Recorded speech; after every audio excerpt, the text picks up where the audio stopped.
So today we're going to unpack the really complicated relationship between the Dutch Central Bank, that's the DNB, and the European Central Bank.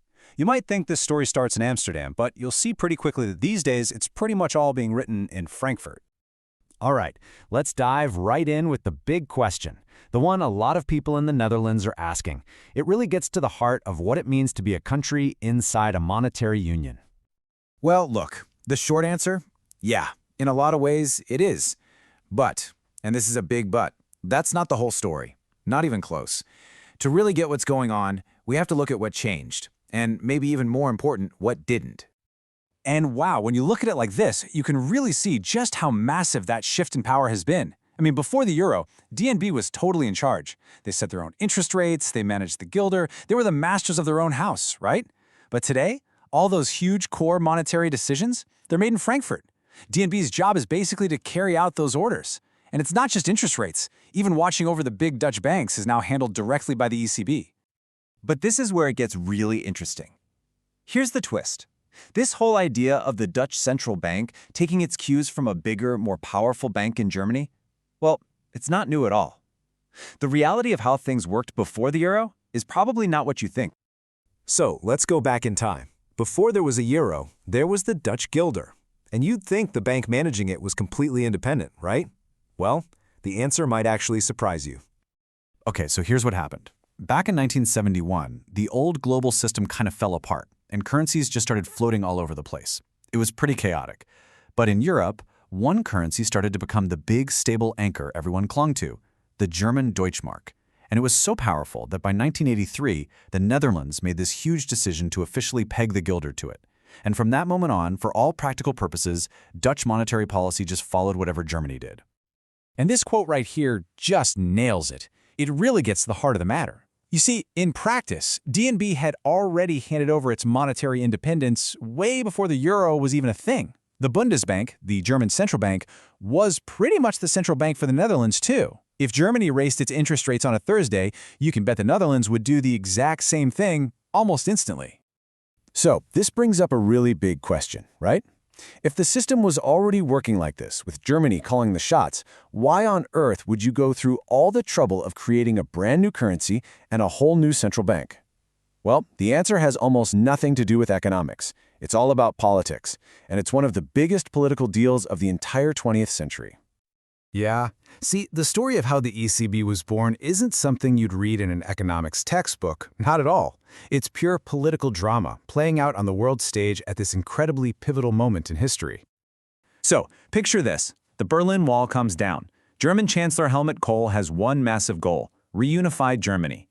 But the other European countries, especially France, are getting really nervous about this idea of a new, bigger, more powerful Germany. So they strike a deal. They say, okay, we'll support reunification, but there's a price, and that price was non-negotiable. Germany had to give up its biggest economic weapon, the incredibly powerful Deutschmark.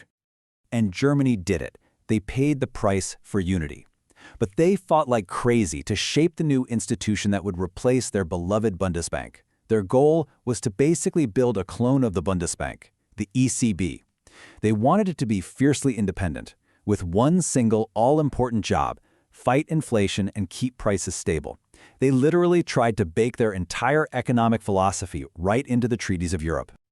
But, it was never going to be that simple. It wasn't just a copy and paste job. From the second the negotiations started, you had these two totally different ideas about how an economy should be run, and they were at war for the very soul of this new currency, the euro.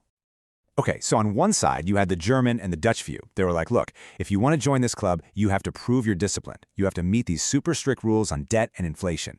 For them, the rules were absolute. The number one goal was stability, period. But then on the other side, you had the French and the Southern European countries, and they were saying, come on, if we wait for everyone to be perfect, this thing will never get off the ground. They pushed for a fixed start date, arguing that the rules needed to be flexible, to help everyone grow and create political unity. And in the end, the French view on when to start, well, it won. The euro was launched on January 1st, 1999. Now, this clash of philosophies, it kind of just simmered under the surface for a few years. But then the European debt crisis hit, and it just exploded. And right at the center of that explosion was this tool called quantitative easing, or QE. Now, to put it really simply, that's just a fancy term for when a central bank creates new money out of thin air to buy stuff, like government bonds. Now, remember those German-inspired rules? They were crystal clear about one thing. The ECB is absolutely forbidden from directly financing governments. You just can't print money to pay for a country's spending. But there was a loophole. A really critical loophole. The ECB couldn't buy bonds directly from a government, but it could buy those exact same bonds from investors a little later on, what's called the secondary market. And that loophole, which was only ever meant for tiny minor market tweaks, was just blown wide open. It became this massive gateway for a program that pumped trillions of euros into the system. And in effect, it was exactly what the rules were designed to prevent: massive monetary financing of government debt. For the guys who created the Bundesbank model, this was their absolute worst nightmare. So the fact that this tool was used on such a massive scale, it tells us something really, really important. It actually represents a complete reversal, a total U-turn from the Euro's original German-inspired mission. And this right here is the great reversal. Think about it. The entire Euro project was sold to people in Germany and the Netherlands as a way to export their model of fiscal discipline to the rest of Europe. But what's actually happened? The complete opposite. Slowly but surely, Germany and the Netherlands are being pulled towards that more flexible, growth-first philosophy that they fought so hard to avoid in the first place.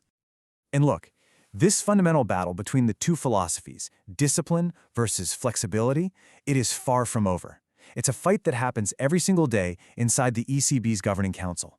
And it leaves us with the one big, defining question for the future of Europe's entire economy, a question that still, to this day, has no clear answer.